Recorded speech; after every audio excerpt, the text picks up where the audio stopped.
We are now going live on YouTube.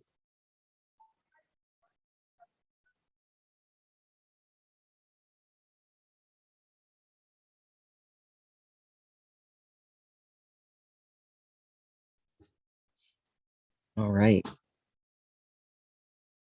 So again, good afternoon and welcome everyone. I'm Angela Carter. I'm the program manager for Measure 110, and I will be assisting with facilitation for today's meeting along with our Tri-Chair Blue. Excuse me. I will be giving you a brief rundown of our last meeting. At our last meeting, we presented a new draft granting process, and the council voted to approve it. We created 2 new subcommittees for the awards process for the Behavioral Health Resource Networks. And I'm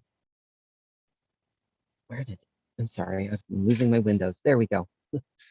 We discussed a formula that we will be presenting today for the council to review, to determine some factors that will be involved in that and vote again on that process. The Oversight and Accountability Council welcomes and encourages community input. Members of the public are invited to submit public comments or to get on our interested parties email list. You can reach out to oha.measure110@dhsOHA.state.or.us. I am dropping that in the chat for anyone who would like to access it. I already dropped it. Oh, thank you. Ooh, an old-fashioned telephone ring. Cool.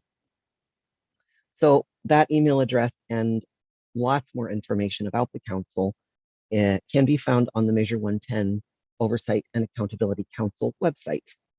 If you would like more information or support with community engagement, again, please reach out to Jessica Carroll.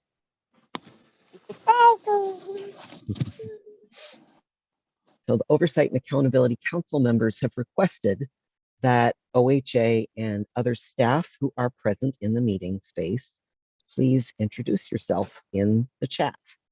If you would be so kind as to share your name, your role with the agency, and if you happen to be a subject matter expert, your area of expertise in the chat at this time. Thank you.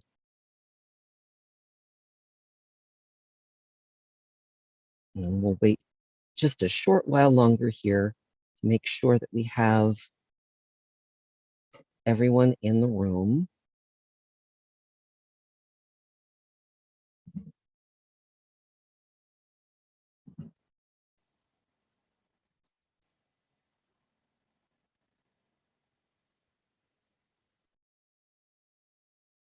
Right now, I think I'm counting 14 council members.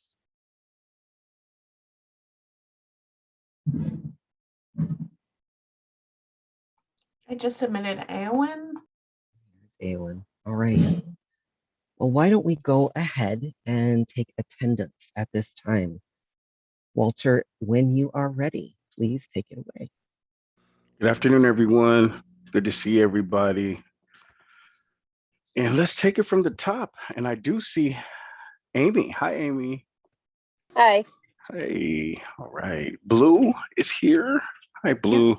Good afternoon. Good afternoon, Carlos. Carlos is going to be about a half an hour late. Okie dokie. Caroline. I see Here. Caroline. Hi, Caroline. Dharma. Okay. Aowen. I just saw Aowen enter. Hi, Aowen. Henry. Hi, Henry. Hello. All right. Hubert. Is Hubert here? Don't see Hubert yet. Hey, Karen. Hi there, I'm here. All right. Keisha. Hi, Keisha. Aye. All right, Lana?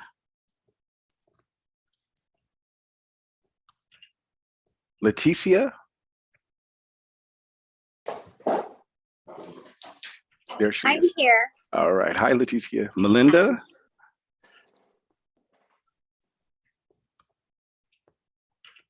Okay, Morgan. Hi, Morgan. Hi, here. All right, Nicole. See Nicole. Here. Hi, Nicole.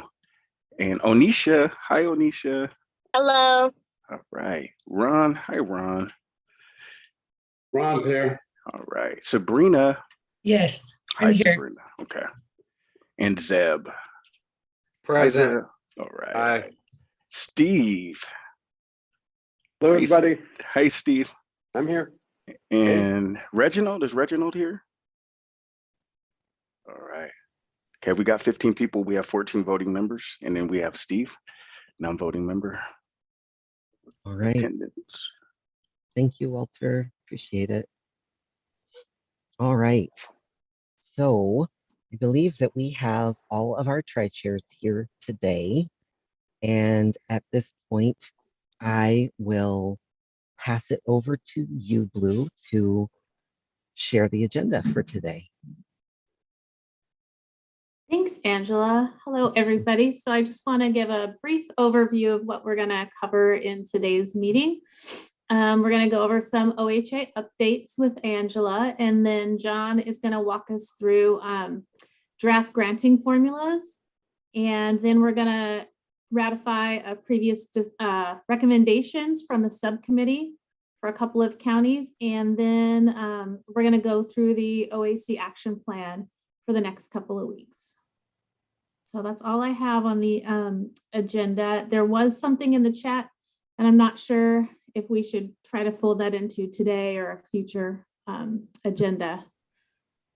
But other than that, I will turn it back over to you, Angela. All right. Thank you, Blue. Excuse me. It is mid-allergy season, and I am a bit congested. So my apologies for the snuffles and cough. All right. So, Angela? yes. Karen has her hand raised. Oh, Yeah, yes, Karen. Yeah, I didn't think it would be added to today's agenda for sure, but I haven't seen any of the public comments or heard them. And I've had a couple people reach out to me, I'm talking maybe a month back or so, and said that they did submit some public comments to the Oversight and Accountability Council. So I'm just hoping at some point we can actually see those as a council. Thank you. Yes, I think that's absolutely something that we can do. Yes. I think today's agenda is going to be rather tight, and it will also take us a moment to gather all of those into For a sure. document, but Yeah, not that for can today. definitely be part of a future meeting. Cool. Thanks. Thank you. All right, so I have a couple of updates for you. Wanted to get you a sense of where we're at with the rubrics to start off with. I apologize.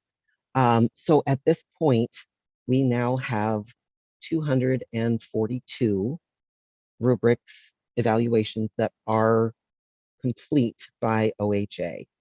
There are a total of 666 reviews that need to be accomplished. The council has submitted and accomplished, I believe the number is 184 reviews, and OHA has completed 242. So that puts us, I put myself in a position of having to do math. I apologize. If anybody can pull it off before I can in my head, please let me know. 426. Thank you, Ron. Okay. So we have 426 complete. We have more coming back to us in short order, and we expect to be pretty much complete by early next week so that we can roll out the process in the subcommittees.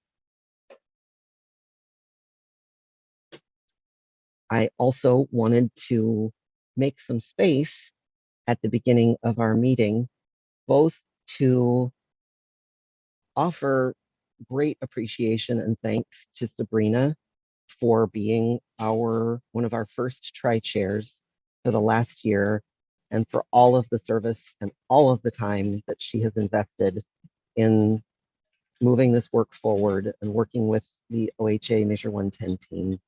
So just a shout out to Sabrina. Thank you so much for all the time and effort and energy that you put into the work. It's been incredible working with you. We are all so grateful for your time. If anybody else at this point would like to share their thank yous, please feel free to unmute and give a shout out to Sabrina. There's a couple thank yous in the chat. Thanks, Sabrina. Thank you, Sabrina. You rock. You did a great job. Thank you so much for all you do. Thank you, Ron. Yeah, Sabrina, it was an absolute joy sharing with you.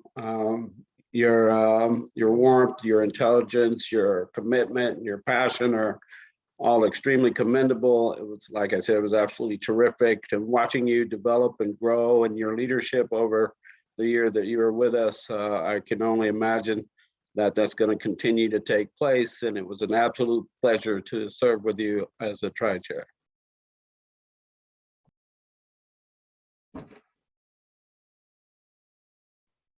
I just wanted to say I appreciate it very much, and thank you, Ron. That means a lot, and it was a pleasure serving. I learned so much, and I look forward to continue to be part of the council. Thank you.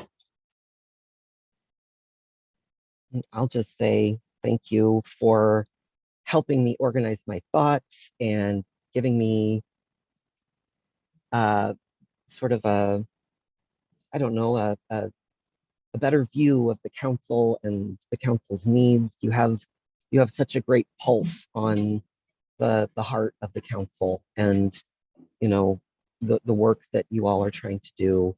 I really appreciated your direction and your support, and just very grateful to have gotten to know you.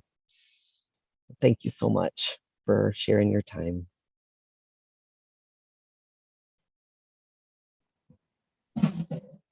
Sabrina, I just want to thank you for taking that leap and being one of the first to be a tri-chair, and for creating a path that I can follow. Thank you.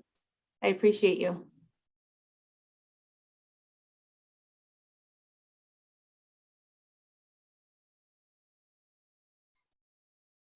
All right. Thanks, y'all. I also wanted to take an opportunity to say again, welcome to Blue Valentine, who is our new elected tri-chair, who has jumped right into the work and already started leading meetings and giving us great input about how to move things forward with the council. And I also just want to extend appreciation to both Keisha and Ron for all of the work that they have put in and continue to offer to the council and to us at OHA in shaping this work and moving us forward. It's been wonderful to work with both of you. So thank you so much. I'm sorry that you're feeling poorly, Keisha. I think there's a crud going around and everybody seems to be getting it right now. I hope that you rest well and feel better soon. All right. Just a couple other points and then we can get into the heart of the discussion. Angela, real quick, sorry yes. about, yeah, Ron has his hand up. Oh, I apologize. I'm looking at two papers at once. Yes, Ron. Sorry. Yeah, I just wanted to circle back on the count of rubrics because I'm trying to track the number of complete counties. So do you have that? I can give you that in just a moment. The number of complete counties and which county? We have complete Union, Harney, Gillum, Grant, Lake, Benton. We are one away from Curry being complete. And one away from Malheur being complete. It looks as if we have one away from Jefferson being complete.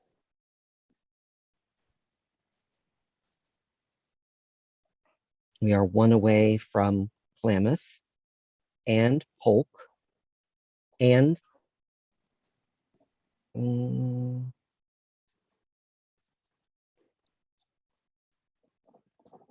thank you for your patience.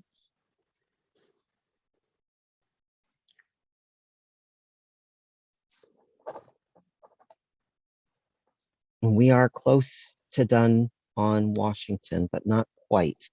But I think that that should be ready to get started on next week in the subcommittee meetings. So that's 6 complete counties. I believe that's correct. Thank you. Thank you, Ron. All right. So just a couple more points. I know that you all have received information and emails from our Walter about the statement of economic interest filing that needs to be done by April 15th. So for a moment, if I may, I will pass it over to you, Walter, to talk a little bit about the filing and what needs to be done.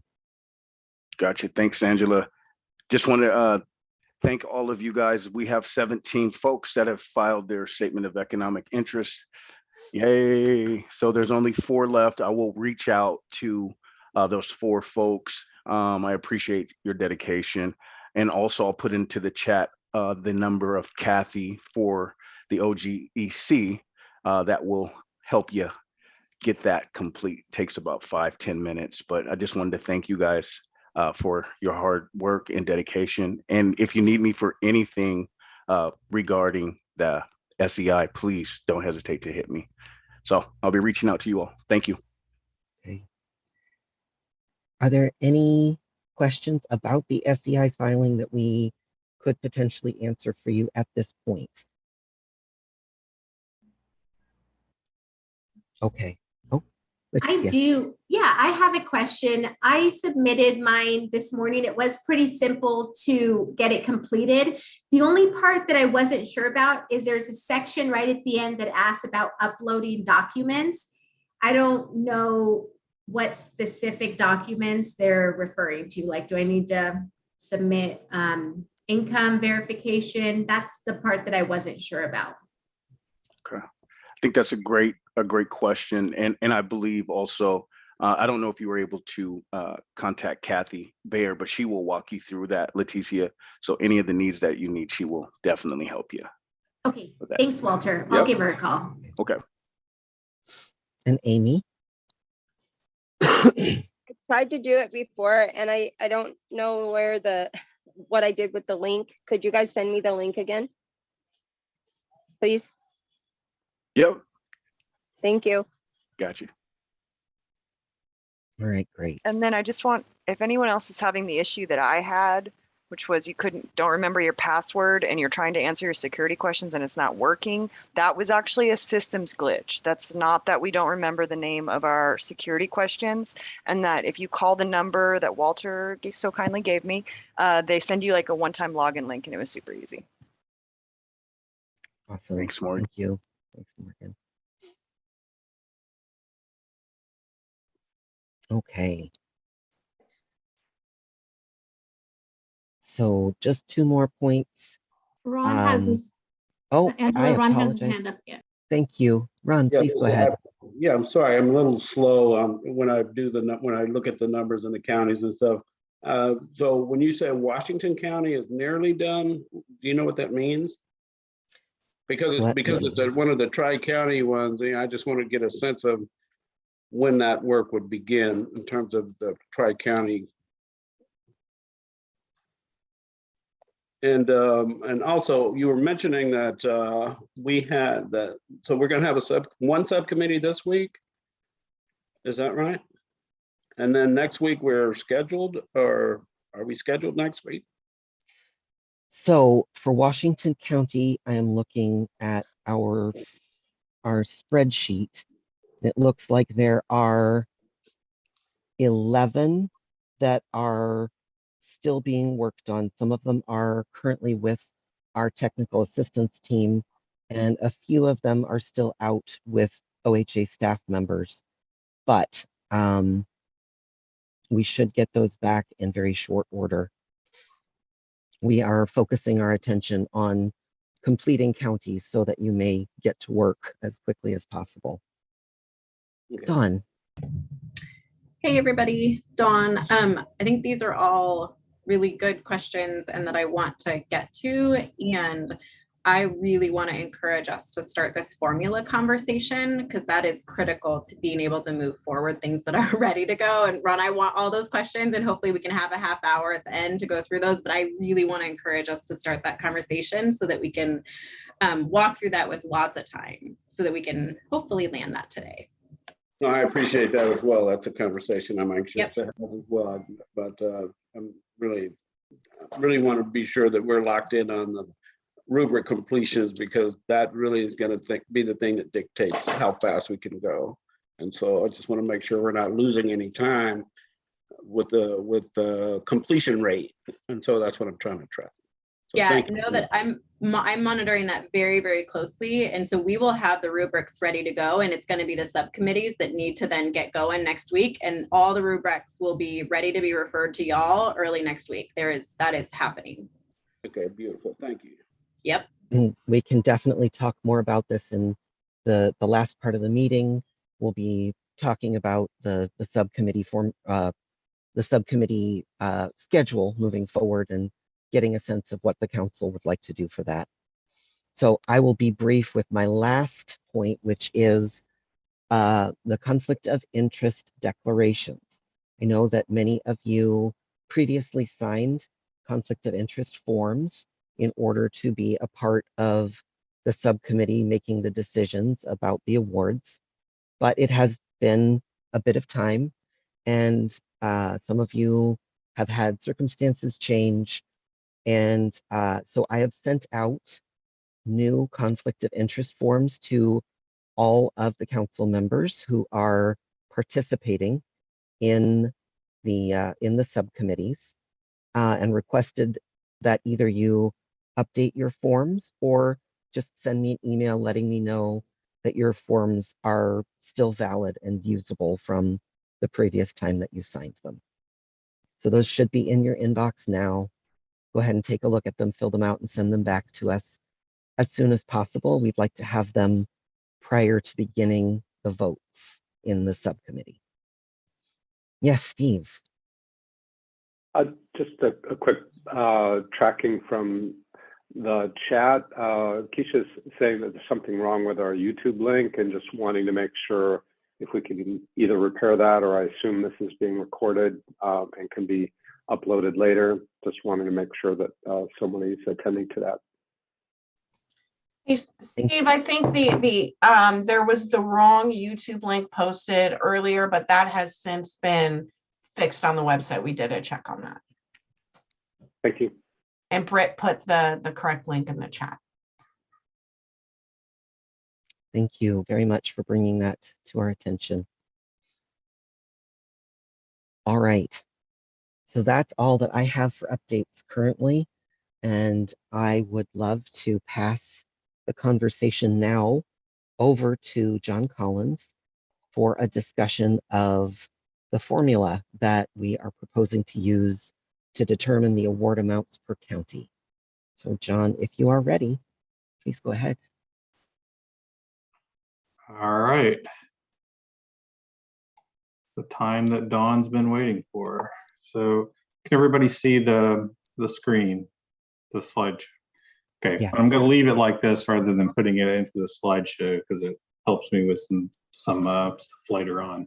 So I'm going to present to you guys a draft formula proposal And I'm going to go briefly over the parts of that formula and then actually dig into the formula itself, give you a couple of examples of how it works, and then kind of open it up for discussion. There is some ability for us to make some changes and play with it a little bit on the fly, but the main goal here, or the hope goal, is that we get approval from everyone on the actual formula, but I really want to make sure you understand how it works as well. So the formula that I'll be going over basically has 3 parts to it, or steps.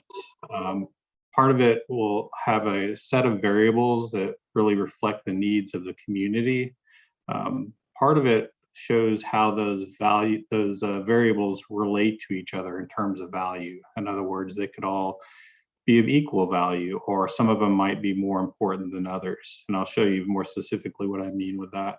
And then the final thing is that we have to have something in the formula that ties to the population of the various counties. And as I think everyone knows, there's a huge variation in terms of the size of the counties across Oregon, all the way from just a little bit over 1,000 to several 100,000.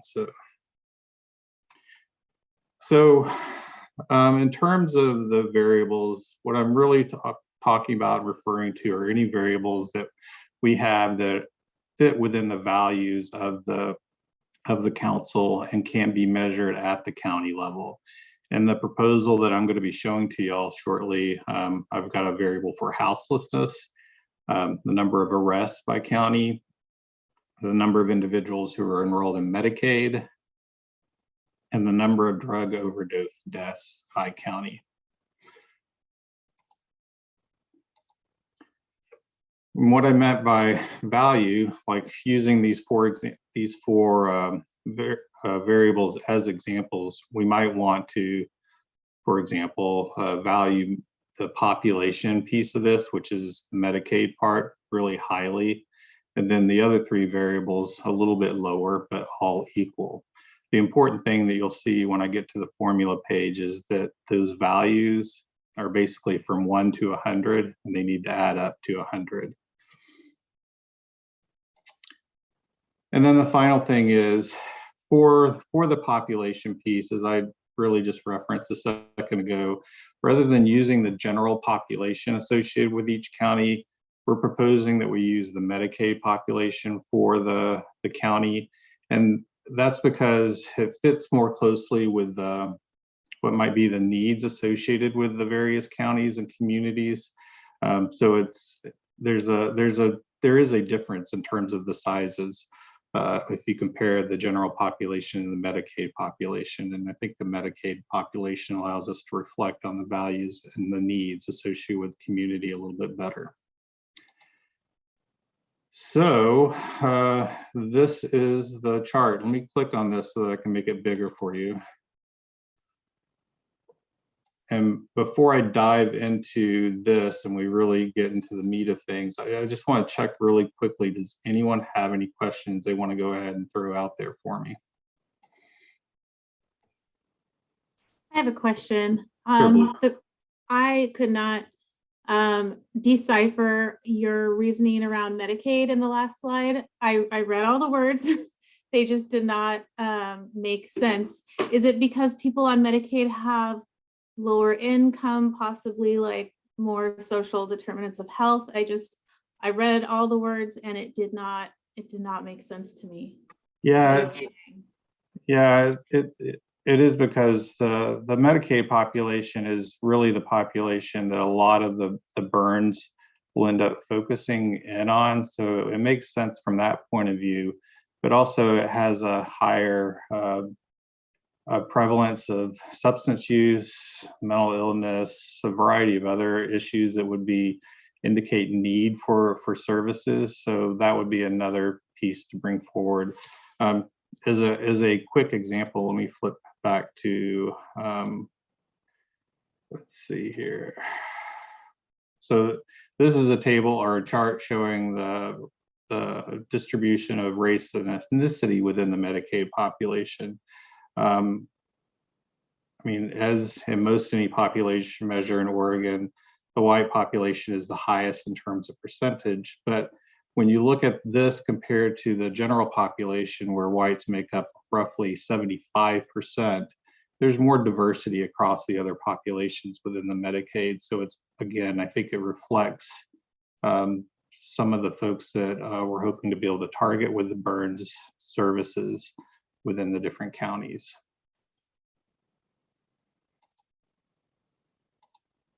Does that help, Little Blue? It does, I guess. I just, yeah, is there a reason why the Burns are targeting people with Medicaid? And again, is it just the social determinants of health? It's not that you would necessarily be targeting people with Medicaid. I think that the Burns are supposed to be agnostic in terms of what kinds of insurance the individuals might have, but it's probably more likely that individuals with Medicaid would end up making use of the services as opposed to folks who are on private insurance.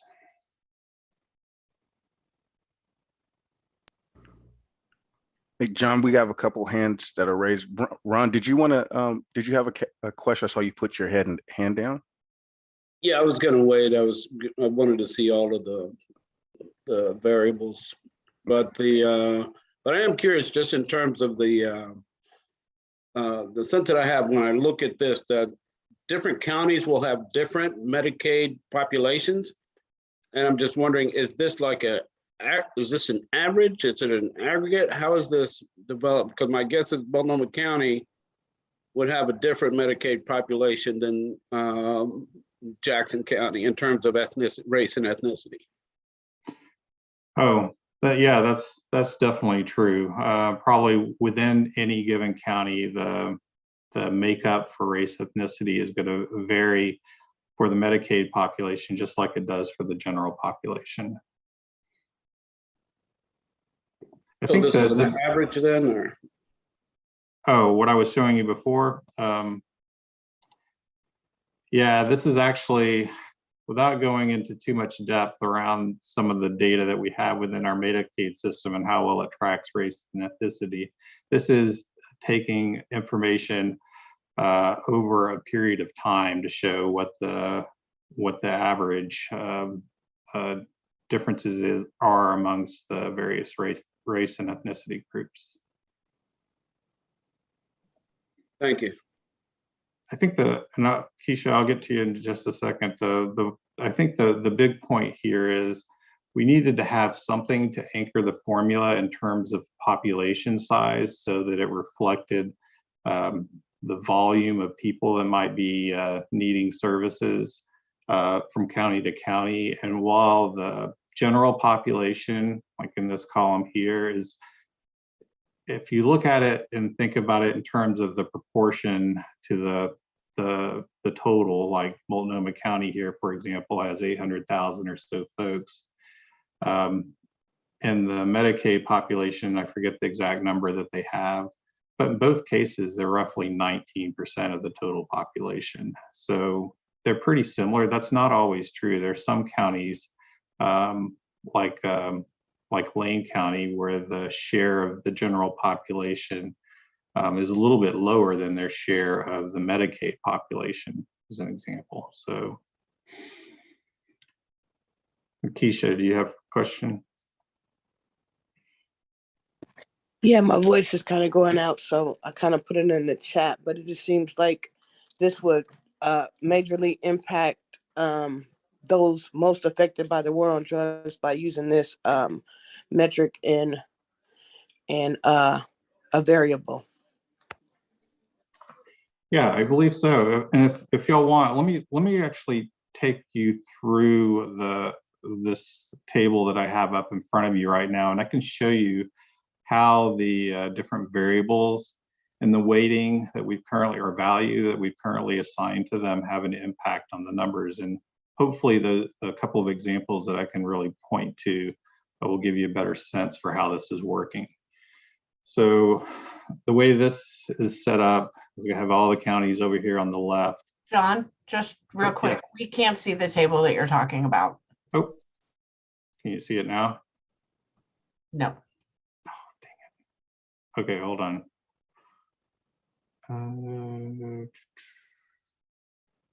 Well, that is important. Thanks, Jessica. So I see the table. You see the table- spreadsheet? The table that's up is the Medicaid population, and we Yeah. haven't been able to see any of the others. Oh, gotcha. Hold on.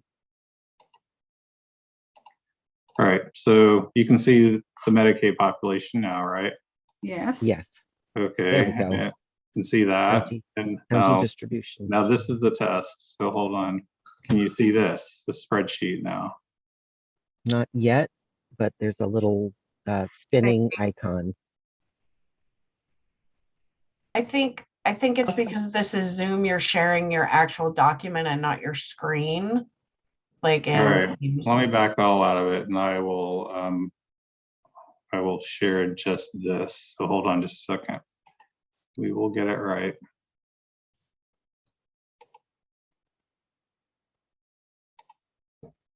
Okay, are you seeing a spreadsheet now? Yes. Yes, okay, great. All right, so over here on the left, you have each one of the counties, and just for your information, here's what the county's actual population is. In the middle, we have each one of the variables that we were talking about in the slides that I showed you earlier. In this case, I valued them like this, so that I gave 40% of the value to Medicaid population. So that means it has the highest weight in the formula. And then houselessness, the number of arrests, and drug overdose deaths each have 20%. So these values here, these other three, have 60% of the total value in the formula, and the Medicaid population has 40% of the value in the formula. And so over here, where it says total award, shows based off of these variables and these weightings of those variables, the roughly $265 million we have to distribute across the counties. This is the amounts that actually end up showing up for those counties. These last two columns over here are for comparison's sake, and it shows what the distribution would have been if I just used a straight population distribution. So in other words, Multnomah County makes up 19.24% of the population. That would equate to this amount of dollars out of that 265 million. So you can see here that the formula actually weights some of these variables pretty heavily, and it ends up giving Multnomah County more money than they would have gotten through a straight population formula. It's really interesting to compare these next three counties, Washington, Clackamas, and Lane. And they have still quite a bit of difference in terms of their overall population. But if you look over here in terms of the award amount, out of these three, the lowest population would get the highest award at 28 million. And then when you look at the variables, though, you can see that they actually have a very high Medicaid population. If you put it within the context of their general population, they almost have as much as Washington, even though Washington is, 2/3 as big as them. But Lane County also has a high houselessness rate, a high arrest rate, and a higher number of people who died from drug overdose deaths. So they end up getting more money despite having a lower population. Clackamas ends up getting the least out of these three, but it's also the most affluent county. They have a low houseless rate. Their Medicaid population's lower despite being larger than Lane. And they have a lower number of drug overdose deaths and a lower number of arrests. The final example I wanted to show you, just again, to show you how the formula is impacting the numbers, is for Josephine and Polk. These are two counties that have nearly the same general population, but the Medicaid population for Josephine is much higher than for Polk. They have a much higher houseless rate. They have a much higher arrest rate, and they have double the amount of drug overdose deaths. So the way the formula ends up working, it ends up, because it's weighting these pieces, it actually gives Josephine County quite a bit more money than Polk County. So it's trying to direct the money where the highest needs are, as indicated by these variables. Okay, so that's my best job at explaining this, and now I want to make sure that everybody understands it and can ask questions. Karen, I see your hand. Yeah, this is interesting, John. Thank you. I see you're using the 2020 census for the Medicaid and the houseless, the arrests, and the drug overdose deaths. What years are those data coming from? Yeah, Medicaid is just last month. It was towards the end of March. Okay. The houseless data, excuse me, comes from a community action data report, and I don't have the date here. I need to go back and get it, but it should be pretty recent. I'll have to go back and double check on that. And what was the other one you asked about, the arrest? Yeah, I was just wondering what years these are from, just given the fact that we've been in a pandemic for the last 2 years, you know. Yeah, the arrest and the drug overdose are both totals for calendar year 2021. So the only one I need to go back and double check on, and I apologize, I don't have it, is this houselessness one. I want to say that it is 2021 as well, but I need to go back and confirm that. Okay.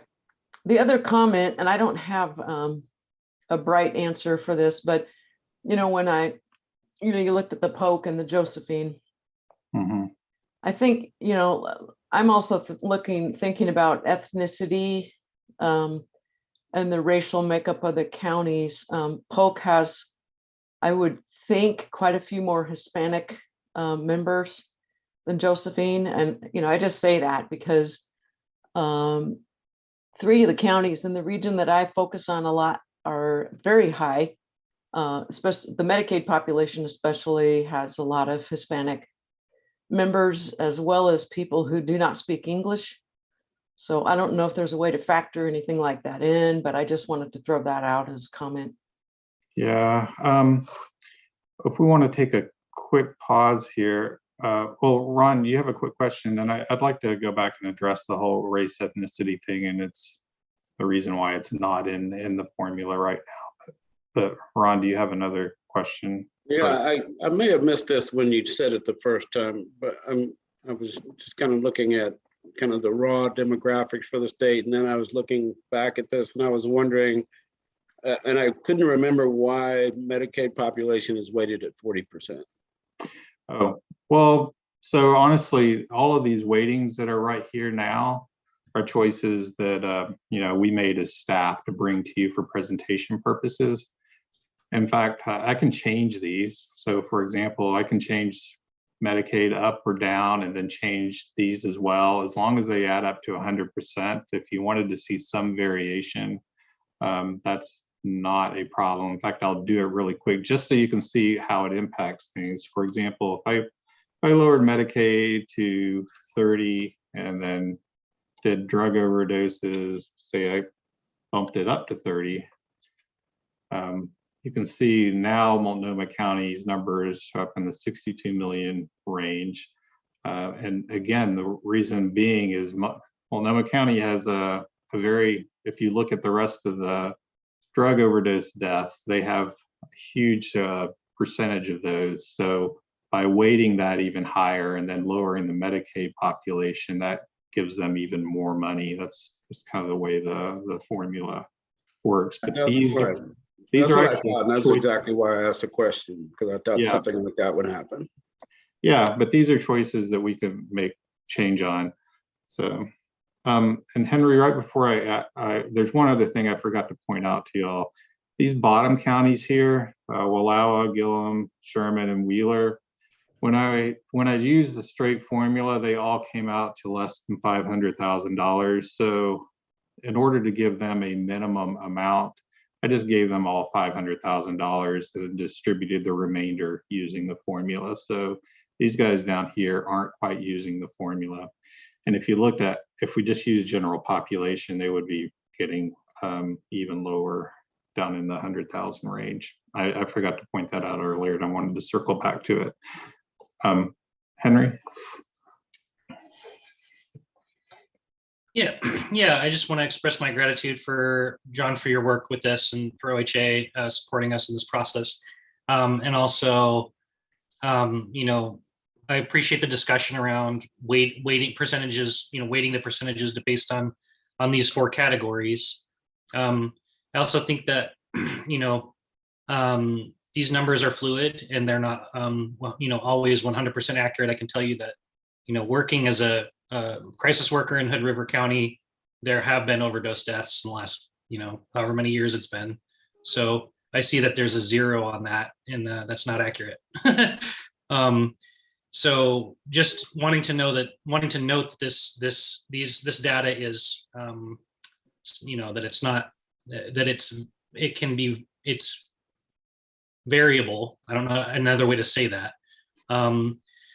And also the idea that, you know, folks with Medicaid population, why we would want to focus on those folks, like you said, John, and like I commented in the chat.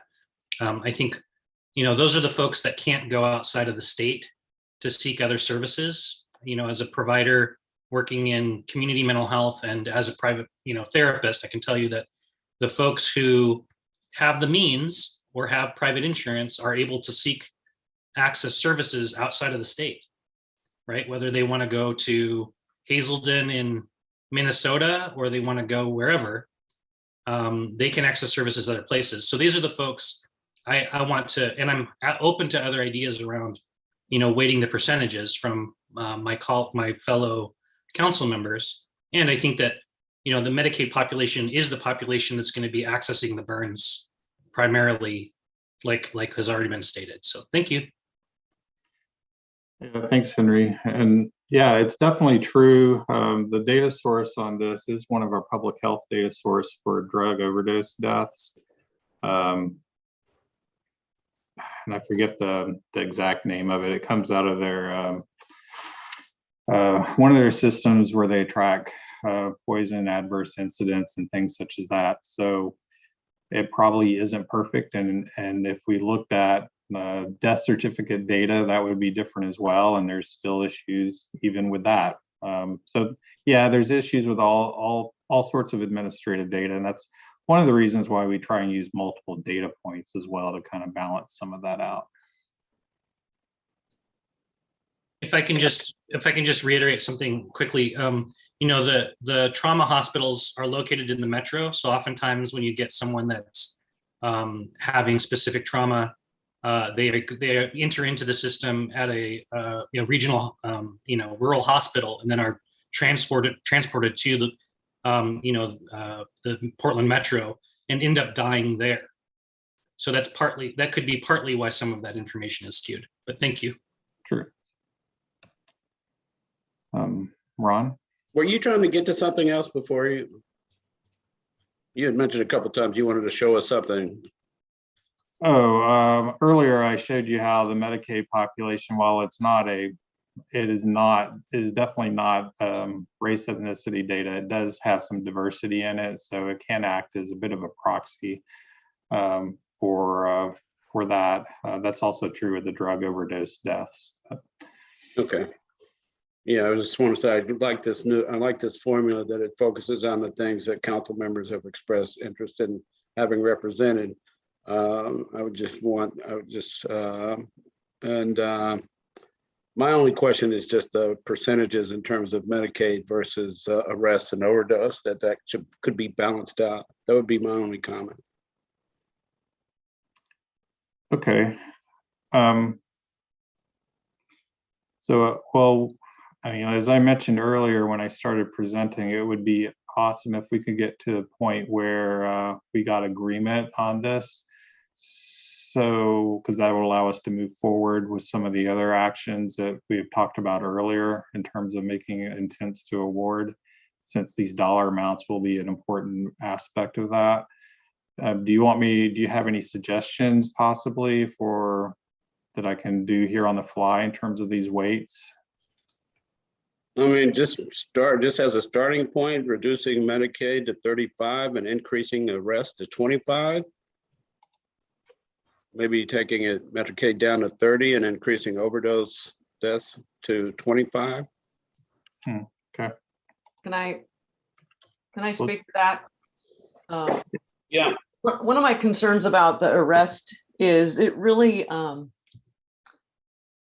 arrests and, booking, charging and all that. This says arrest, not conviction, but it really depends on the local law enforcement culture and what they do. So I would caution against putting too much on arrests. Yeah, you definitely see some big variation. For example, not to pick on Polk County, but Polk County, I don't know exactly why comparing Polk and Josephine, you'd have 400 in Polk compared to almost 1900 in Josephine, but that kind of speaks, I think, to what Karen was referring to. Amy? Yeah, on the arrest part too, because a lot of the people that are going to be accessing our burns aren't getting arrested, they're getting violations. So, this is where the violations will come in. They're getting ticketed. They're not getting, per se, arrested unless they're committing other crime, And so we things are going to be different when as per arrests, per se, now because of the difference in the way things are done with the drug. That's kind of the point. One of the points I tried to make last week is that we're not going to be seeing PCS arrests the way they were happening prior to 2020. And that was kind of one of the primary intents of ballot measure 110 was to remove those penalties so people aren't going to be getting arrested for possession of controlled substance unless it's some sort of significant quantity or felony quantity. And so I'm just kind of seeing this arrest data as a starting point. That's the way I was seeing it in my mind. It's not something that we would follow along year after year. I could still listen to you.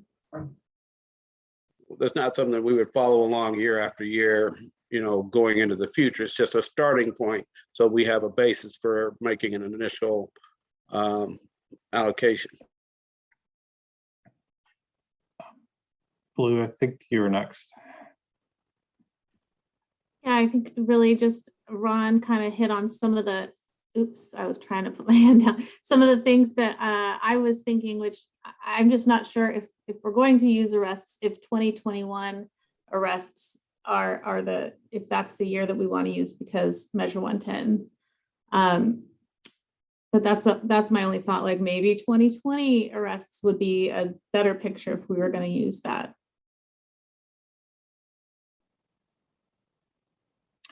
Amy? The only other part that I had to that, arrest part, when I went to the meeting with the probation officers and with the legal counsel, they said their attitude basically towards ballot measure 110 was that the people they're going to see are going to still be on probation because they're committing crime. Like they're committing crimes to get their drugs, but they get their drugs, they get caught with the drug, they're going to get the violation, but they're still going to get, charged with a crime.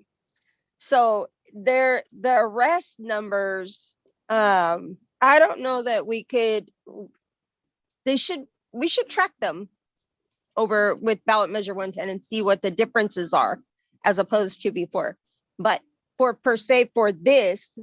getting the formula to get county set-asides, and then see what we're awarding and see where we can adjust. I think we should I think we should go with where we're at right now because arrests, I don't know that that's going to make a difference, too much of a difference.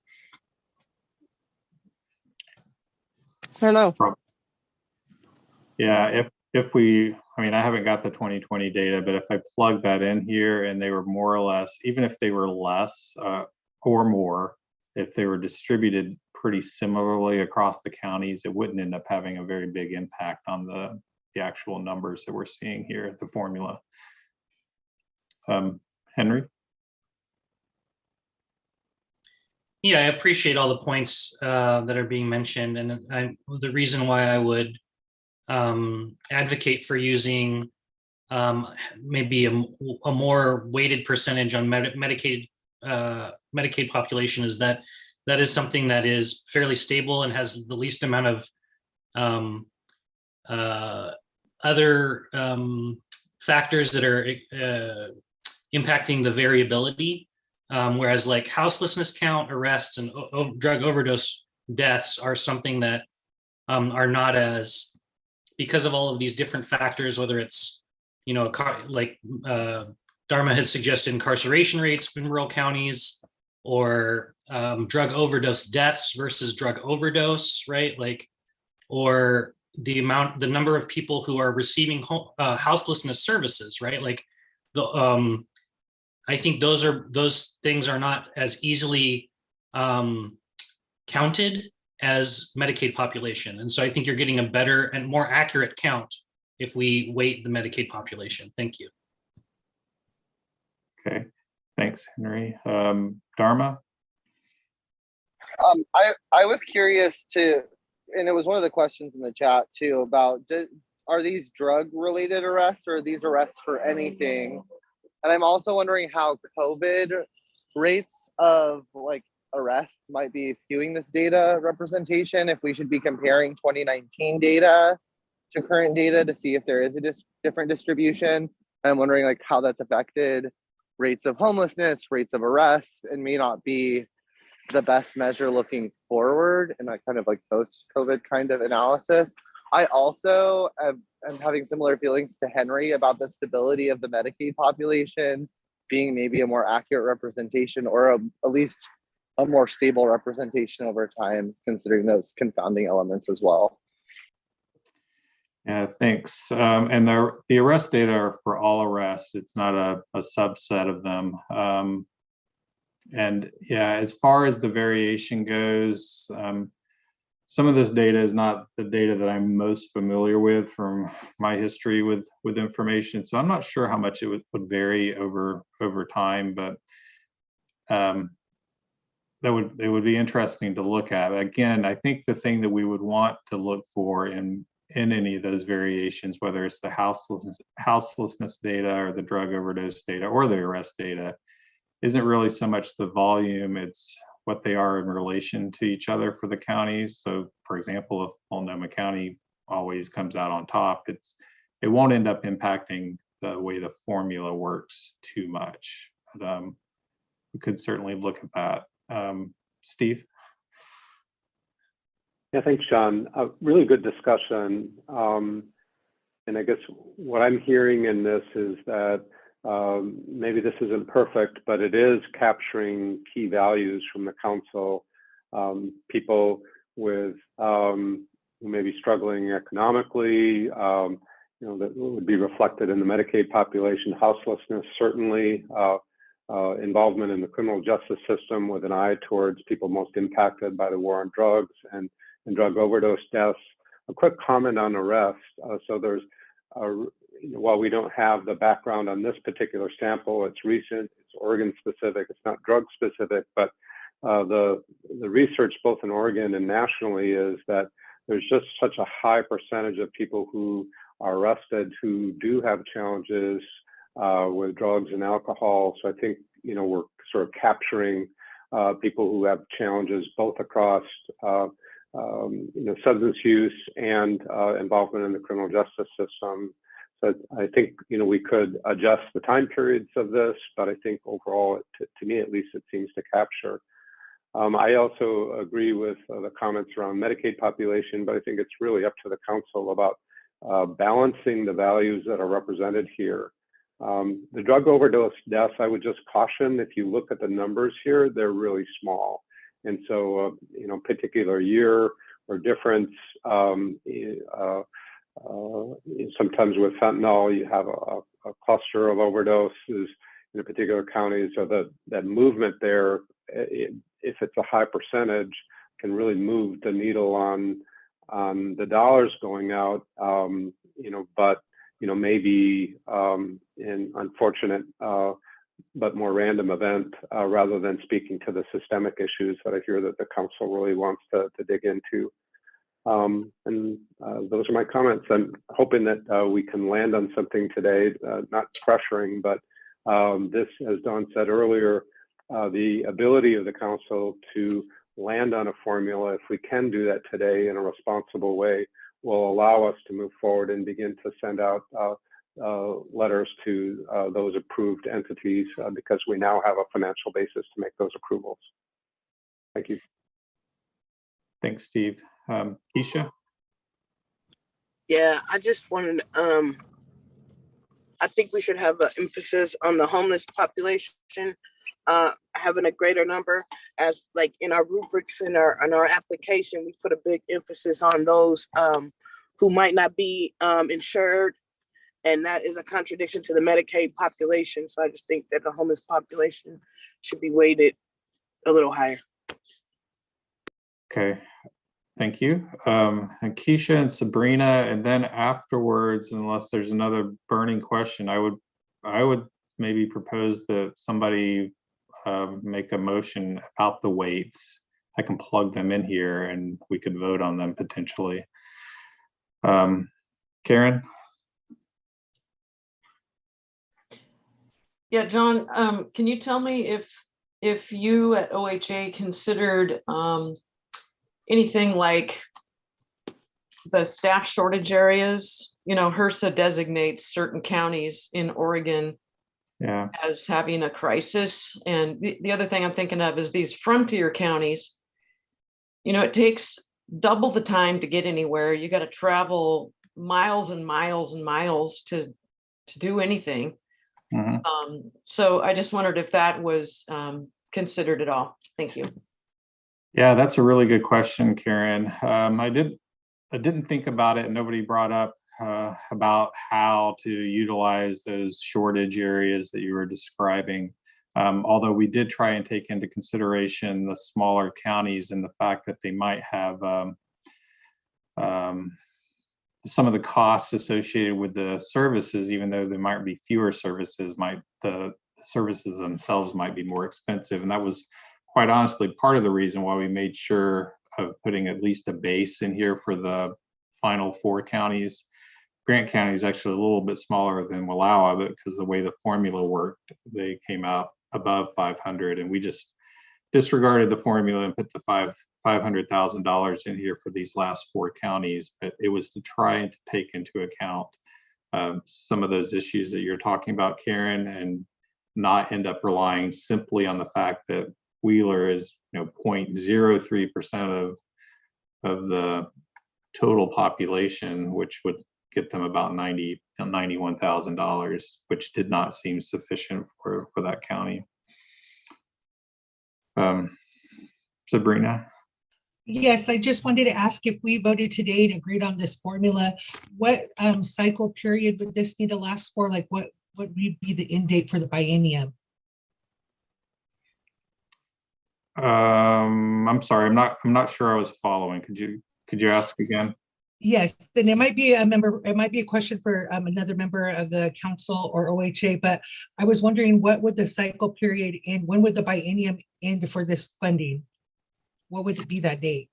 Oh, the funding that we have right now, the biennium ends in June 30th, 2023. So, our goal is to get this money out within this biennium, but there are, with the process that y'all adapted earlier, the awards are going to be done sequentially. So not everybody's going to be starting at the same time. And we are going to have to work out on the back end how to balance, the money that we had for this biennium, the awards we make, and then how that flows into the next biennium. There's the ability to carry over a lot of these funds, but that's work that we'll end up having to examine and figure out how to handle from a financial point of view, I think, once we actually get all the awards done.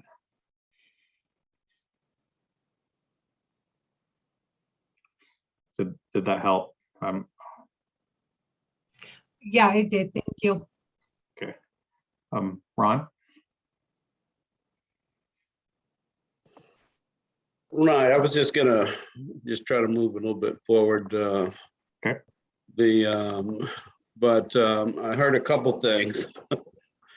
One was, which would have been suggesting reducing the overdose deaths because of such a small number. I would recommend that, and then increasing the homelessness count. All right, how about if I lower the drug overdose to 20, do the houselessness up to 25?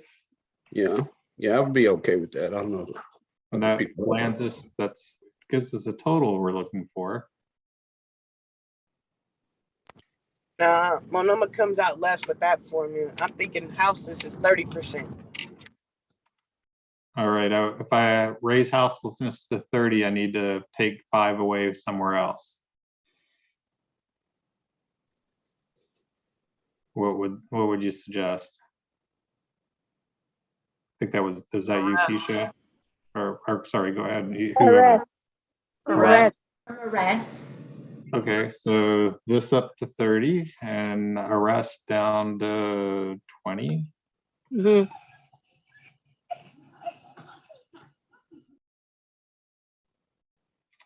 Is that in a place where somebody might feel comfortable making a motion? Yeah, I would move that. This is Ron. I make a motion that we accept the current formula. 30% Medicaid, 30% houselessness, 20% arrests, 20% overdose death. And I think I heard somebody second that. We got a second. So we got our hands up. Okay. Can we confirm quorum? I apologize, but if this is Dawn, we could confirm quorum and just pause us for discussion. Thank you. Counted just a moment ago and we're at 16. Thanks so much, Angela. So I think next is discussion. Karen and Caroline. Karen, you're first. Yeah, thanks. What's kind of going around in my head is, are we reneging on our promise? I mean, we sent out a RFP, everybody submitted their budgets. I don't know, like, especially the ones down on the bottom, like, are they going to be able to even have a burn with that amount of money? I don't know. I'm just trying to look out for the rural frontier counties, the small counties, and make sure they have enough to have a full burn. Yeah, that's a really good question. And we do obviously have data on how much was asked for from the various counties. And I did a quick comparison between this and, well, the earlier version of the formula that I started off with. And there are some winners and losers. I think our goal is with the letter of intent, and I think we might be talking about that a little bit later today, our subsequent meeting, but the goal with the letter of intent is to get out that to all of the awardees within a given county and let them know what we're working with in terms of the county set aside. If what they asked for in terms of their original budget that they submitted fits within that, we're golden. If it's more, we have to do some negotiating. But having this set aside allows us to start doing that now rather than waiting until the end and then kind of doing all this adjusting after we get everything reviewed. That was one of the pieces we talked about, Karen, in the last meeting. I don't think you were in. Does that make sense though? Okay, so there would be the opportunity to do some negotiation based on what they requested. Yes, definitely. Higher than I can't see the bottom now, but the 500,000. Yep. Yeah, there'll be some ability to negotiate. And, with any luck, some of the counties we might end up, maybe Lake comes out, their total budget need might actually be more like $1 million. That 200,000 could go somewhere else, that kind of thing. Because I know that like the houseless count, I know they're undercounted in the frontier rural areas. They just can't find people in January. But there are unsheltered people as well as sheltered houseless people. I'm speaking more of the unsheltered people they just cannot find. So I know that count is lower than what actually is happening out there. Sure. I think the Medicaid population is the most constant, or like, the variable that I think has the most validity, probably out of any of these, I would say. Thank you. You're welcome. Caroline? Well, two of the things I already answered. I was going to have three questions. So one of them was I wanted to see the whole thing because I don't think we should just be basing the formula on the larger counties. The other thing too is going back to what Karen said, is there a base? I mean, sometimes if you don't give enough money, it hurts more than, if you don't give them enough to hire the type of staff that they need. Yeah. Then, this is what we did with the tries. We gave them a base. We determined what the base was, and then we went above that base with the population, and similar to the variables that you have up here. And plus, I think, and I don't know, but I think to be transparent, we probably should have put another column of what was requested so we could see the difference. We would have been able to look at the smaller counties to see if they had requested a lot more than what was on there. And then we could also see some of the counties might not requested enough. And then would that money be redirected, and what that formula will be if we redirected some of those dollars, if they don't even reach what we're recommending. So I don't know, we have to disclose that, or we can or we cannot. Yeah. Well, a couple of things. So yeah, actually the concept of having a base for each one of the counties was something we played around with. One of the things that happens with that is, and it's true whether or not we gave every county a base of $500,000. That ends up taking, I forget what the total amount was, but it roughly takes out like 13 or so million dollars out of the distribution formula. That $13 million is proportionally taken out. So the larger counties end up getting much less when we have that kind of set aside, just because of the way the math works. So that's why actually I originally didn't have a population in here, and I switched over to a population and had it weighted relatively heavily to try and counteract that what I was seeing with the having a base in there, and it created a better distribution across. And I still ended up, as I pointed out earlier, these counties that were down at the very bottom, I ended up giving them more than they would have gotten through the formula just to act as a base. So I tried to take that into account. The other point that you were making, Caroline, if I remember right, I think the total ask from all the applications was roughly like $400 or so million, maybe a little bit north of that. And we have, like I said, about 265 million to distribute. So there are obviously some counties that ask for more. Some of them maybe ask for less. I think one of the biggest things that we're going to end up having to address here and watch over time with the burns is this is a new system of service delivery, and it's not like every county we might have a central source or even a central source with some subcontractors that we can easily say, or I shouldn't say easy, but that we can say, hey, this place needs roughly X amount of dollars to keep the lights on and move forward. Some of these counties will have multiple organizations that come together to be a burn and all have their own indirect costs and things such as that. So it gets kind of hard to say exactly how much money should be in there. And if you go with what they asked for, like say Multnomah County asked for even significantly more than the formula gives them here. One, we don't know that all of those are going to get approved. And two, we don't know that the costs that were associated with the budget are accurate. Maybe they could have been a little bit less. So we're trying to set a negotiating point here with the set aside. with the realization that there is some ability to negotiate up or down around it, depending on what the needs are. Sorry, that was a little bit of a wordy response to you, Caroline, but that's where I am with it. Henry? Yeah, not to belabor the point, and to just, reiterate my support for, and as it's been articulated in the chat by Dharma and some other folks, to maybe increase the, the base amount for rural counties. I think rural counties have historically always gone without and had to,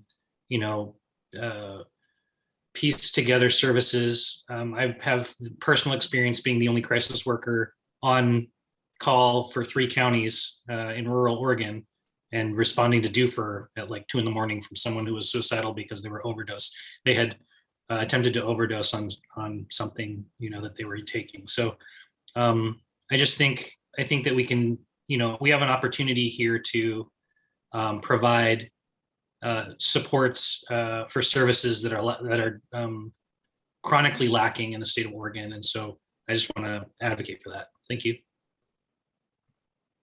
Thank you. Ron?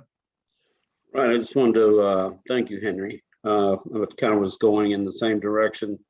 Like Steve mentioned in the chat, that the council could increase the base amount, and even suggested the base amount could increase to $750,000 per for particularly the rural counties. I guess one of the things I've been curious about is in the background of this, of the grant making process, is there some financial analysis going on determining kind of what level of services are being offered to be able to say, yes, at this level of services, at this level of funding, all the services would be available. And I'm just not clear that. And so I'm asking if that work is being done. If not, it'd be great to have that kind of financial analysis operating in the background, so that we know that as we're moving through counties and we're making these recommendations, that even before we get to an OHA is aware that the services are all being provided, and kind of what that amount would be for all the services to be provided at a minimum. There should be a minimum kind of level of financial analysis. Caroline, you're shaking your head.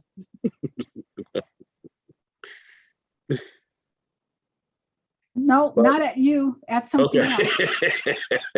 I'm reading all the chats, and so I'm responding like that. Not you. Okay, so yeah, so so I would just essentially, just kind of recommend that we increase the base amount to 750,000, and as an amendment to the motion. Okay, and I realized earlier I kind of stepped out of line, and that I went to the second discussion, and that's the tri-chair's role. So I will wait for somebody else to do that. Sorry, I'm used to doing that kind of thing. I'd like to second that. Okay.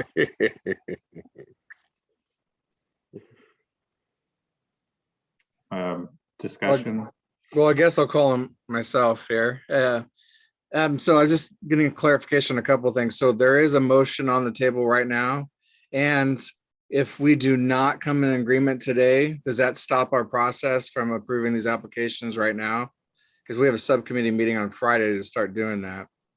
No, you would be able to go ahead and approve the applications. What it would cause a little bit of a delay in is us sending out the letter of intent to award, because we need to incorporate some amount of financial information into that letter.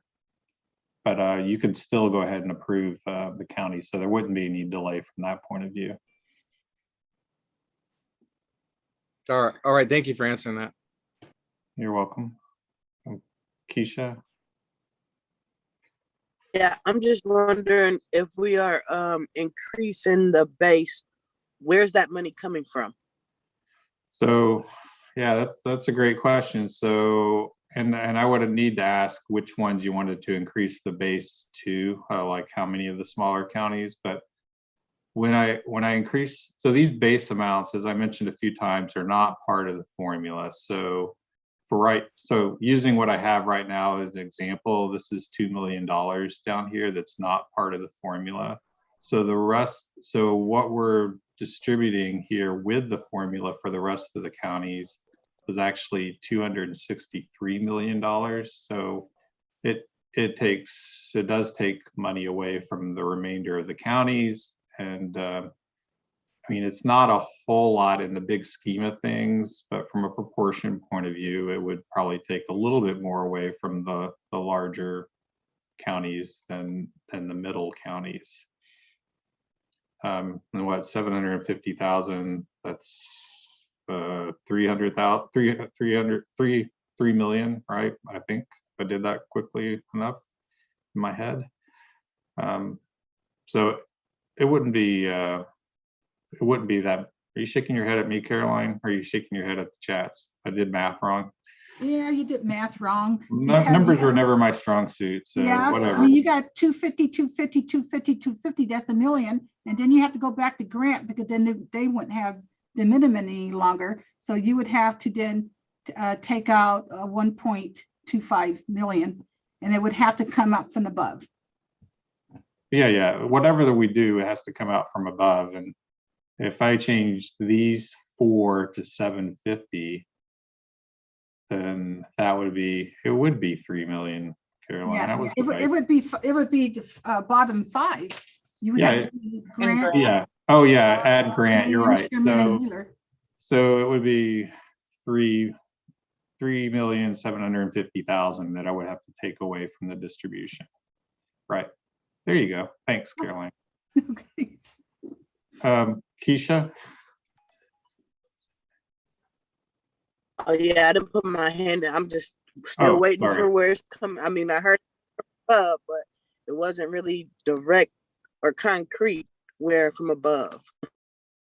Well, yeah, I have to plug the actual numbers in, which would take me just a second because there's a couple of things I need to change. It's not as quick as the weighting piece is, but I would need to know for sure whether or not I just went up to grant, like Caroline was just talking about. I could do it pretty quickly and show you what it would actually look like. But what I would expect to see, like I mentioned before, is probably a bigger change for some of the higher awardee counties and less of a change for some of the middle counties. But I can plug the numbers in and we can actually see I'm absolutely sure what you want to look at. Yeah, people are saying they want to see that. Okay. Amy, did you have a question, or maybe you guys can talk amongst yourselves? And no, I'm good. Okay. Let me do this real quick. It'll take me a second, but I have to actually change a couple of formulas. So, and you guys are going to make me nervous watching. So actually what I'm going to do is stop sharing for a second. That's perfect. Thank you, John. I was actually going to share what I have heard that the motion is so far up on screen so that you all can see it written out, if that would be useful. Hold on just a moment and I will pull that up. Yeah, I also just want to mention that Eowyn just said she's going to have to leave at 3, and I hope we don't lose quorum in order to be able to move this if we're going to move. I counted again. We still have 16. If Eowyn leaves, we will have 15, so we should be okay. All right, I am sharing my screen. This is what I heard. Please correct me if I am wrong.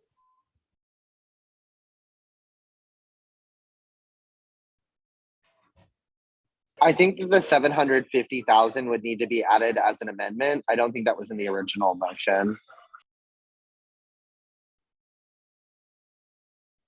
Yeah, I did restate it as an amendment to my motion, but I don't think we went through and it was seconded. But I'm not sure it was clear that I was doing that and that it was being seconded, but it happened. We could vote and all say no and then make a new motion. You are also able to withdraw a motion and create a new one. Yeah, you can retract it. Retract. Okay, I retract the motion that's on the triangle.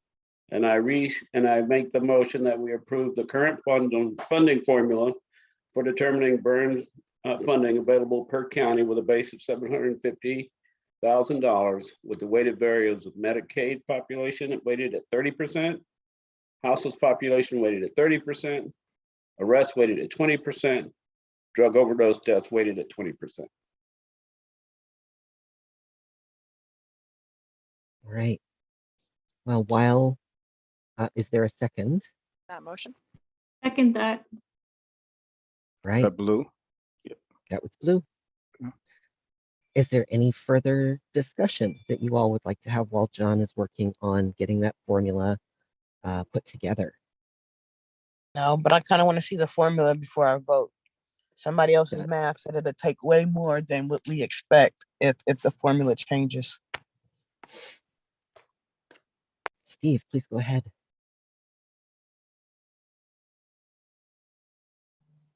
Sorry, just making sure I'm off mute. So because we're looking at the smallest 5 counties, I asked Jessica to take a look at the requests from those 5 counties, and those requests are now in the chat for your review.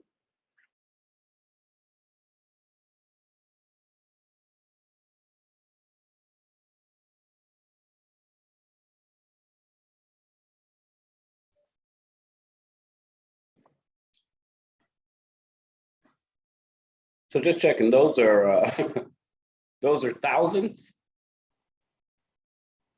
No. Those must be millions. Okay, just checking. No, those are not millions. Those are thousands.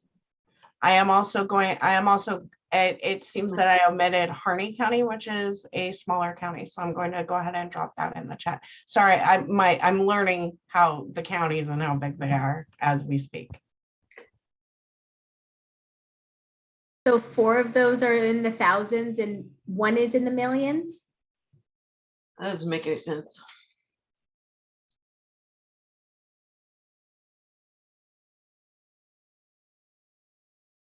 You are correct.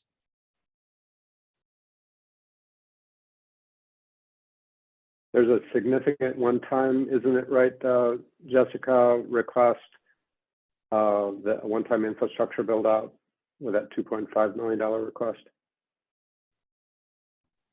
I believe so, yes. These Harney's at these are the totals from the applications that were accepted. So it's possible that an application didn't get submitted the right way or it didn't get accepted. Because I know that, I mean, I didn't review any applications from these counties because I focus on these counties. But I believe, correct me if I'm wrong, that we were going to need to reach out to some counties who either didn't submit an application or their application was rejected for some reason, so that we made sure we had a full burn in each county. That is correct. That would be in the direct awarding process. These are the competitive grant requests. Okay. Yeah, I wanted to point out too that having that extra amount on those bases, regardless of how much has been requested here, will allow us to do future access to care grants, because we have to have full burns in each county through legislation, right? That's mandated, but it's going to erode our possibility to fund future access to care, which I know is something that's important to many of us. If we don't have full burns in these counties, regardless of how many people applied.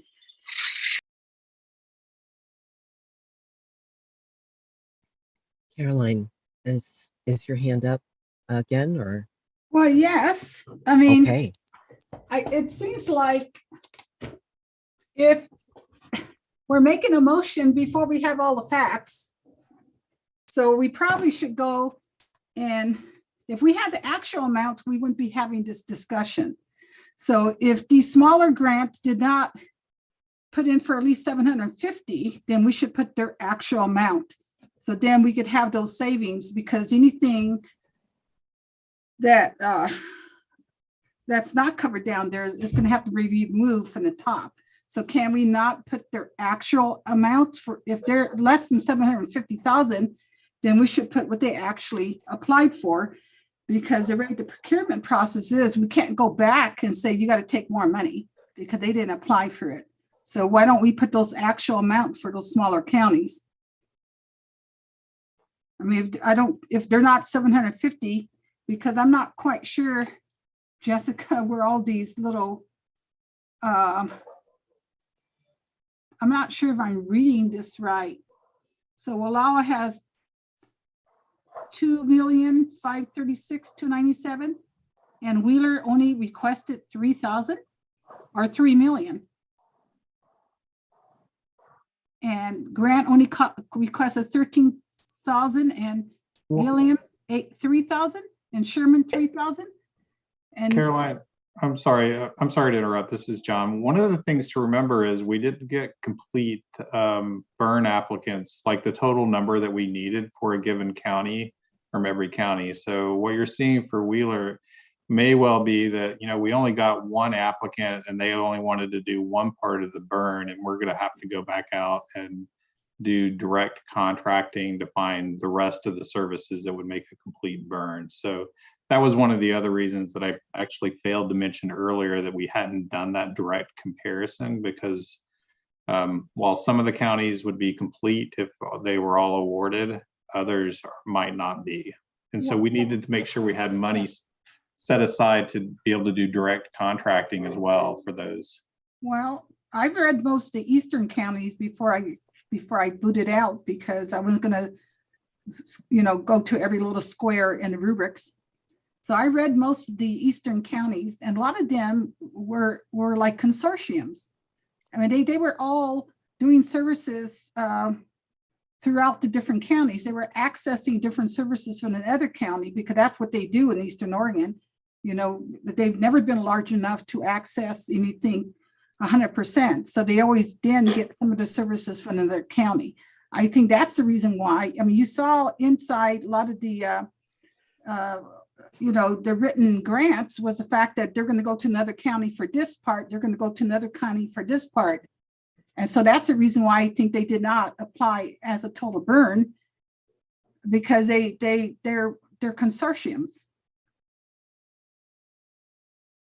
I agree with Caroline. When I was reviewing my grants, there were several different counties and corporations coming together as a full burn, but they were gonna do MOUs, and they were gonna do the agreements and come together to form a full burn that way. They didn't have a full burn for each county. It was that each county came together as one burn service, and that was done through MOUs and other things like that. That's how they presented their applications. That's how they wanted to be reviewed, and that's how the grant applications came through. So that wasn't due to lack of anybody applying. It was the way they applied.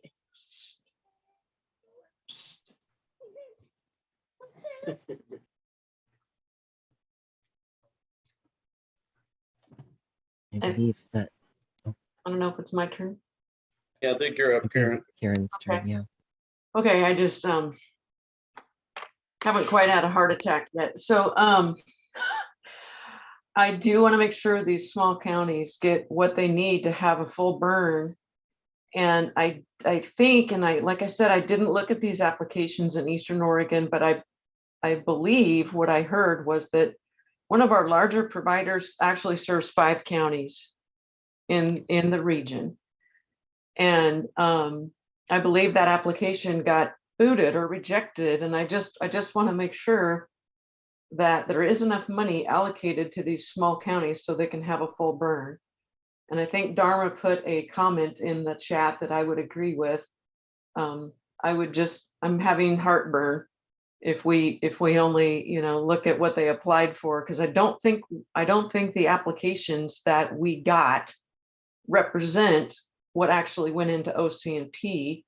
And if there's an opportunity to make sure that these small counties get what they need to have that full burn, because like I said earlier, they have to drive hours and hours just to get somewhere, just to get to somebody. And they're gonna need money to do that. They're gonna need staff and they're gonna need money. And we have as everybody knows, we're in a staffing crisis. It is a crisis trying to hire staff, especially in Eastern Oregon. So that would be my comment. Thank you, Karen. Steve. Thanks, everyone. Good discussion. I think the piece I would ask us to think about is the formula, while it's important to look at particular counties, is really intended to be a reflection of the council's values. And so I think it really undermines this exercise in the formula that will set, an upper limit on what's paid for in each county if we look at the applications themselves, because we're not doing that across all the counties, which creates discrepancy and unfairness.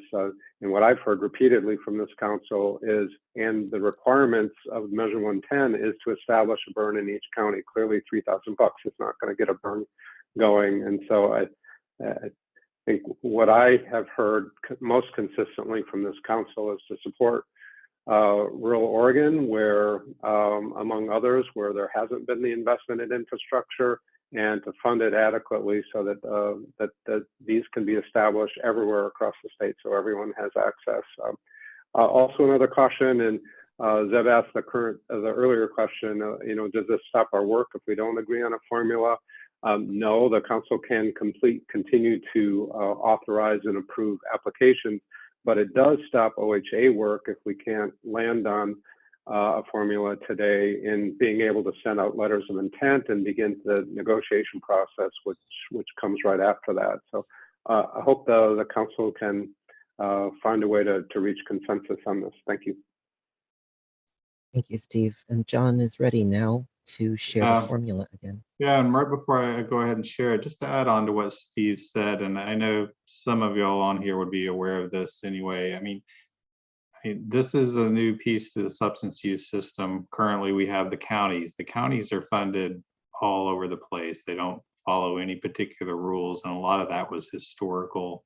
More recently, as we've added money to the counties and their budgets for services, it's been a little bit more strategic in utilizing formulas, but there's a lot of variation, and it was built off of the costs that they needed or what people negotiated for or whatever. So this is kind of a chance for you guys at the very beginning with Measure 110 to use something more rational in terms of allocating the funding for each of the counties, but still allowing for some flexibility. So just wanted to add that on really quickly to what Steve said. All right, so let me share my screen. All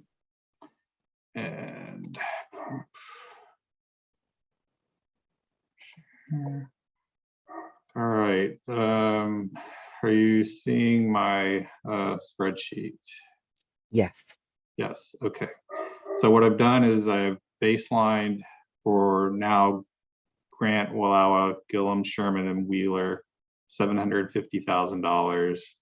That left $261,250,000 to distribute amongst the rest of the counties, utilizing the formula and this weighting for each of the values. I don't remember the exact number that Multnomah County and Washington, et cetera, had, but this actually isn't all that different from those that I recall. So this is what it's looking like now. And I'll slowly scroll down so you can see the smaller counties too.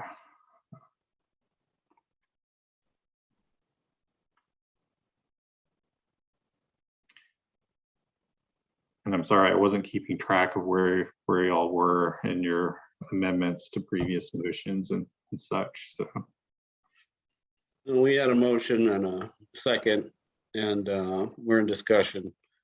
And I think we're probably about to close discussion and move to a vote, if folks are comfortable with doing so.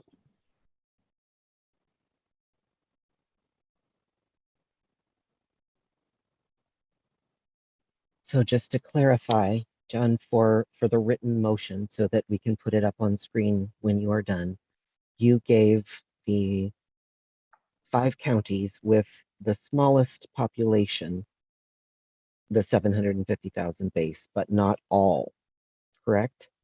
Correct. Yeah. Okay, Grant, thank you. Palau, Sherman, Wheeler. Harney is the smallest of the counties that is still actually the formula is applied to, and they get just a bit above 750.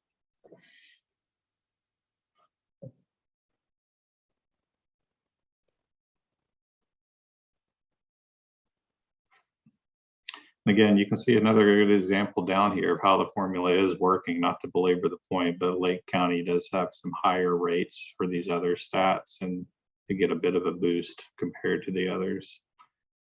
So even in the smaller counties, that relationship is holding out.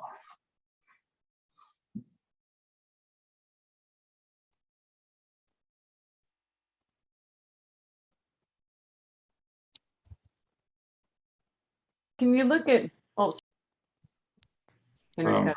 Yeah, Henry.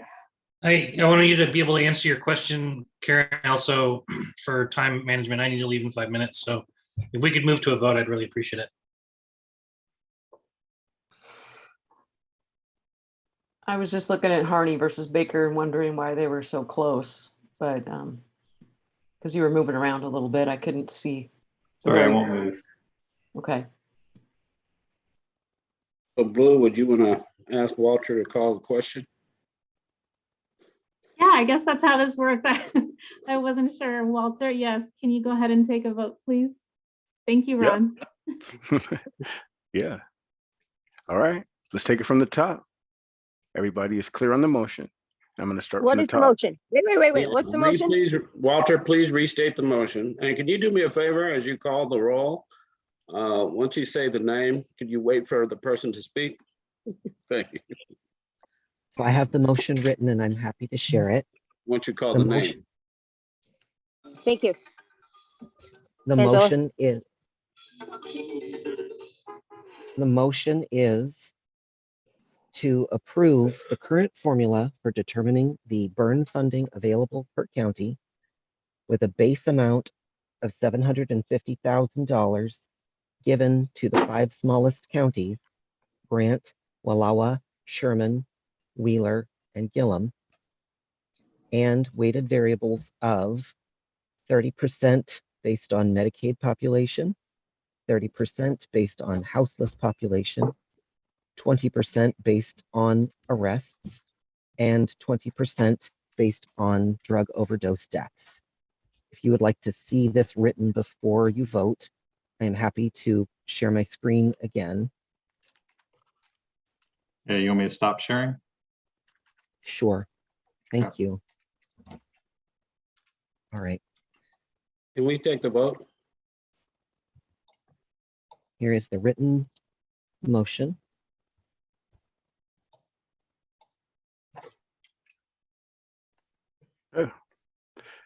Amy? Yes. You're up. Okay. Thank you, Amy. Blue, how do you vote? Yes. Carlos is not here. Thanks, Blue. Caroline. Yes. Thanks, Caroline. Dharma. Yes. Thanks, Dharma. Aowen is gone. Henry. Yes, thank you. Thanks, Henry. Hubert. I vote yes. Thanks, Hubert. Karen. Given that I don't know the impact of some of these counties that I serve, I'm going to abstain from this vote. All right. Keisha. Thank you, Karen. Keisha.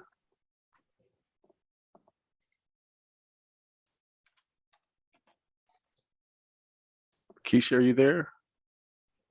I'll come back to Keisha. Lana. I vote yes. Thank you. Leticia. Yes. Thank you, Leticia. Melinda. Yes. Thank you. Morgan. Yes. Thank you. Nicole. Yes. Thank you, Nicole. Onisha. She has returned. Ron. Yes. Sabrina. Yes. Zeb. Yes, yes, yes. All right. Vote passes with 14, 1 abstain. And turn it back over to you. All right. Thank you all. We have just 10 minutes left, and in that time, I'm hoping that we can come to a decision. So the previous subcommittee voted for awards for Morrow and for Baker counties. And those decisions are not yet final. Those were recommendations. So we are hoping to get a vote today on the awards that were proposed for those two counties. Is there any information that you all would like to have prior to making a vote?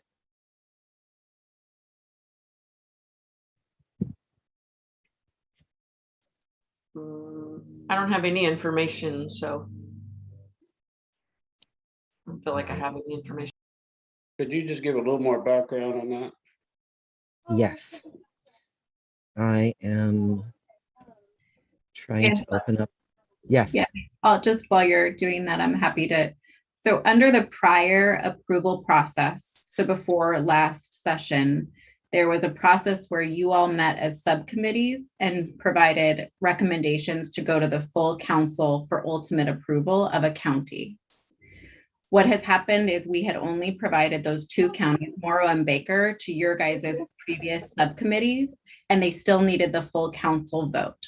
And so now that we have a new process, we need to approve those prior two counties, which you guys had said yes to in your prior format of subcommittees, to approve those to move forward for letters of intent to award if you guys choose to do that. And then all the rest of the counties will be moving forward through this new process of subcommittees only of the OAC making that determination of approval or not. Is that helpful, Ron and everybody? Okay. And my apologies, I have allergies too, so my apologies for.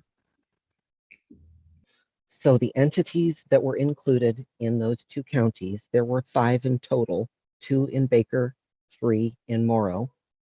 In Baker County, the vote for Boulder Care was not to award. In Baker County for New Directions, the vote was to award fully. In Morrow County, Boulder Care, the vote was not to award. In Morrow County, Community Counseling Solutions, the vote was to fully award. And in Morrow County, LAPS, LAPS, the vote was to not award. So that would give us one entity in Baker County to award New Directions, and that would give us one entity in Morrow to award Community Counseling Solutions.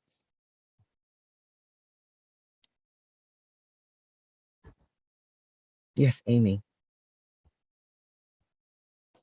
I'd like to make a motion that we accept the recommendation of the subcommittees and vote to approve these. Second that. All right, we have a motion and a second. Thank you. Walter, would you, when you are ready, be willing to go through the vote again? You have to Sure. ask for discussion. Discussion, yep. Thank you, Ron. Would anyone like to share any discussion?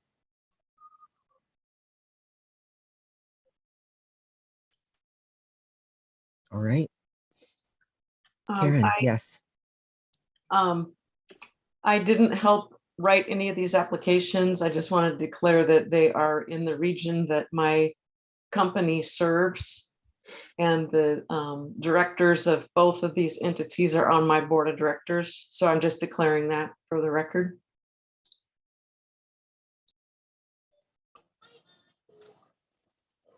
Are there any other conflicts of interest that you all would like to declare? And thank you, Karen. Okay. Any more further discussion? Okay. I Take from think, the oh, go ahead. sorry, I think before the vote, anyone with a conflict of interest should turn off their camera and mute themselves, please.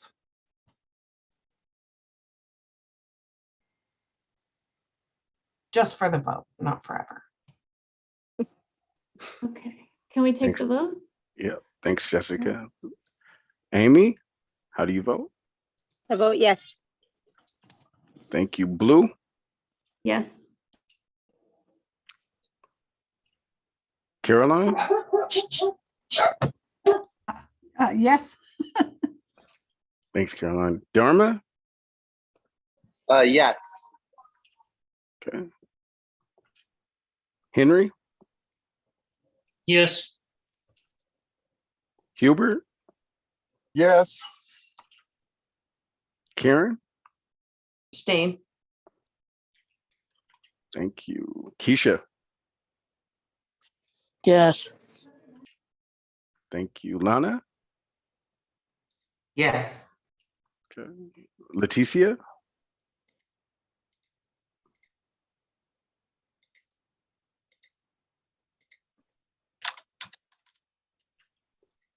Melinda, Yes. okay. Morgan,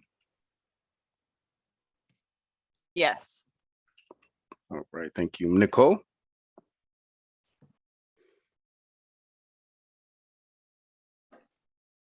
Onisha, is she, Yes. okay. Ron, Yes. Sabrina, Yes. and Zeb. Yes. Nice. Vote passes with 14. Turn it back over to you, Angela. All right. Thank you all. That's excellent news. We can now get the letter of intent to award letters. That's a double letter. The intent to award letters sent out to these organizations and begin working to build the contracts with them. Thank you so much. And Dawn. Yeah, if I may, Dawn, everybody, I just, since I've been able to be with y'all since I think your second meeting and maybe the third meeting where y'all took your very first vote to have a tribal set aside as your guys' value, I just have to tell you how impressed I am and how much pressure I know you all are under. But you guys just took a huge step that we are moving this forward, and you have been thoughtful and intentional throughout this process and figuring this out together. And I just appreciate all of your guys' dedication and your incredible expertise, and you guys are sticking to those values. And so back then that brought me to tears, and this also brings me to tears. So I just appreciate all of you so very much, and I'm so grateful to be on this journey with you guys. And this is a really big deal. This is a really big deal for Oregon, and I'm just unbelievably grateful for your guys' thoughtfulness. So thank you. You should be really proud of yourselves. Yay. Thank you, Dawn. Thank you. Henry, please. Yeah, I just wanted to request more information about subcommittees, how to be a part of that. I wasn't able to be there for the emergency session on Friday. And just to kind of another request or advocate for, our own self-care around how much time and energy and work we're putting into this. I know we all have families and we're busy with our lives. So, if we can do some of this work, as much of the work in committee as possible, that'd be wonderful. So yeah, and I just appreciate all the hard work. So if someone can get back to me about how to be a part of the subcommittees as well, I would really appreciate it. Thank you so much for everyone's hard work. Henry, real quick before anybody jumps off, I just want to tell you that I looked into that, and you can become part of a subcommittee if the council votes you in, because that's how the council created the subcommittee. So if you would like to make a motion, or if someone would like to make a motion right now, because I believe the first subcommittee meeting is coming up quick. So I think this would be our only time for that. I make a motion to accept Henry to be part of one of the two subcommittees. I second it. This is Amy. Wait, should we identify which subcommittee maybe? We have two subcommittees, the one focused on the tri-counties and the one focused on the remainder of the state. The tri-counties has 7 members currently. The other subcommittee has 6. When are they meeting? We have, tomorrow is the first meeting of subcommittee number 1 that focuses on the tri-counties. We will not be beginning with the tri-counties, but that will be their primary focus. Subcommittee number 2 will meet on Friday. And then at each of those subcommittees, we will be determining the schedule moving forward. Great. I would be happy to be a part of the one that has less participants if they need another participant. You know, varying the idea of like time and stuff, like when they're going to meet, all that stuff. So that would be subcommittee number 1 if Caroline would like to restate her motion. Or I'm sorry, that's subcommittee number 2 that's me tomorrow. Okay, see, I was wrong, Caroline. Tomorrow I'm giving you is subcommittee misinformation. 1. The tri-counties start, or the subcommittees tri-county, words, apologize. Okay. Tomorrow is the first meeting of number 1. Friday is the first meeting of number 2. Number 2 has 6, number 1 has 7. Number 1. Okay, so I amend my motion for Henry with his permission, if you would like to be on subcommittee 2, because they have 6 and they could be 7. I second.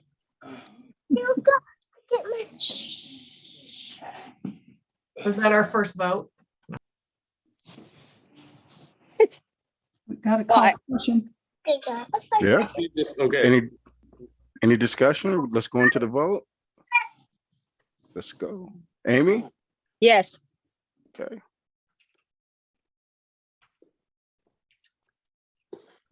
All right. Blue? Yes. Thank you. Yes. Was that me? Thank you. Yeah, okay, thanks, yes. Caroline. Dharma? Yes, yes. Elwin? Henry? I abstain. Okay. All right, Hubert? Yes. Karen? Yes. Keisha?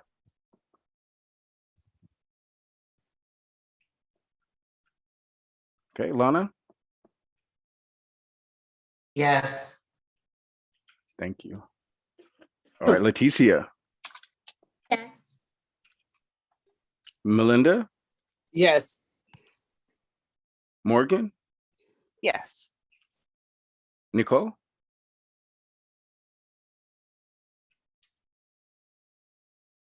Onisha? Yes. Ron? Yes. Sabrina? Yes. And Zeb? Yes. Yay, 15, it passes.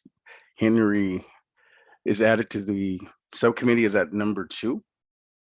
Yes. Henry, I'll send you out conflict of interest forms and get you added to that meeting as soon as this is done. Thank you so much. All right. Welcome forward, Henry. I know we've taken up more of your time than we promised. Thank you all so much for your thoughtful conversation and votes today. And we will see some of you tomorrow, Thursday, from 4 to 7 for subcommittee number 1 to start voting on